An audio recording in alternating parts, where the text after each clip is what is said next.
আলোচিত চিত্রনায়িকা পরীমনির প্রথম স্বামী ইসমাইল হোসেন জমাদ্দার সড়ক দুর্ঘটনায় নিহত হয়েছেন।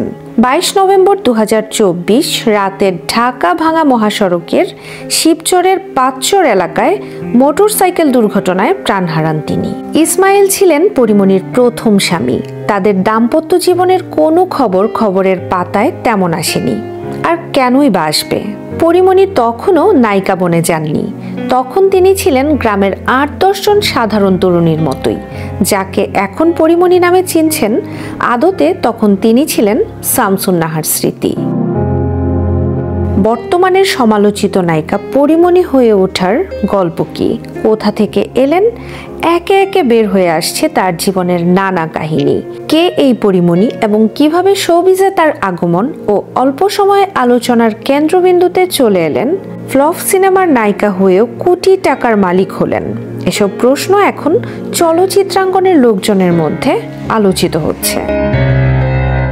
ডানা কাটা পরীর পিছে রয়েছে শামসুন নাহার স্মৃতির গল্প। 1992 সালে নড়াইলে জন্ম নেয়া স্মৃতি খুব ছোটবেলায় মা এবং পরে বাবাকে হারিয়ে বড় হন ফিরোজপুরে নানার কাছে। শামসুন নাহার স্মৃতির প্রসঙ্গেই আসা যাক। সময়টা 2010 সাল। পারিবারিকভাবে পরিচিত থাকায় সম্পর্কে চাচাতো ভাই ইসমাইল হোসেন জমাদ্দারকে বিয়ে করেন এখনকার পরীমনি তথা শামসুন নাহার স্মৃতি। যদিও সেই সংসার বেশি দিন টেকেনি। 2 বছরের মাথায় 2012 সালের এপ্রিলে ইসমাইলকে তালাক দেন পরী। সময়ের ব্যবধানে তখন পরীমনির পোশাক আশাক থেকে শুরু করে চেহারায় ছিল নানান ভিন্নতা। সামাজিক মাধ্যমে সে সময়ের বেশ কিছু ছবি ছড়িয়েও পড়েছিল বেশ আগে। 14 বছর আগের সেই পরীমনি আর এখনকার পরীমনির মাঝে যেন বিস্তর ফারাক।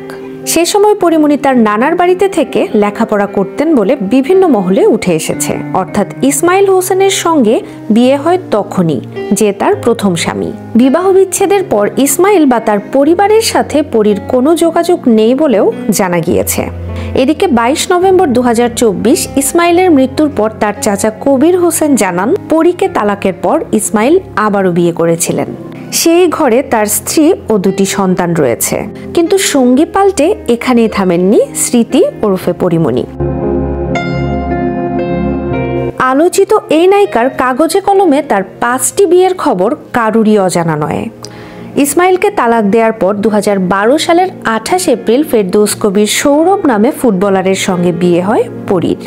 সেই দ্বিতীয় স্বামী নানান আপত্তি ও অভিযোগ তোলেন পরীমনির বিরুদ্ধে। সৌরভ জানান, কলেজে পড়ার সময় মিডিয়ার এক ব্যক্তির নজরে আসেন শামসুন নাহার স্মৃতি ওরফে পরীমনি। তার কিছু ছবি পত্রপত্রিকায় ছাপেন ওই ব্যক্তি। এরপর থেকে গ্ল্যামার দুনিয়ায় যাত্রা শুরু হয় তার। শামসুন নাহার স্মৃতি নিজের নাম বদলে রাখেন পরীবানু। পরে অবশ্য সেই নাম বদলে রাখেন পরীমনি। আবার নায়িকা হওয়ার পর 2019 সালের 14 ফেব্রুয়ারি বিনোদন সাংবাদিক তামিম হাসানের সঙ্গে বাগদান সারেন পরী। কিন্তু তা বিয়ে পর্যন্ত করায়নি। তবে ঢালিউডে কান পাতলে শোনা যায় পরীমনি আর তামিমের গোপনে বিয়েও হয়েছিল, কিন্তু তা টেকেনি। এরপর 2020 সালের মার্চে থিয়েটার কর্মী ও চলচ্চিত্রের সহকারী পরিচালক কামরুজ্জামান রনিকে 3 টাকার দেনমোহরে খুব অল্প দিনের পরিচয়ে বিয়ে করেন পরীমনি। তবে এই সংসার টেকেনি 3 মাসও। রনির সঙ্গে ডিভোর্সের পর 2021 সালের 17 অক্টোবর অভিনেতা শরীফুল রাজকে বিয়ে করেন পরীমনি। রাজের সন্তানের মাও হয়েছেন তিনি, কিন্তু সেই সংসারও এখন নেই।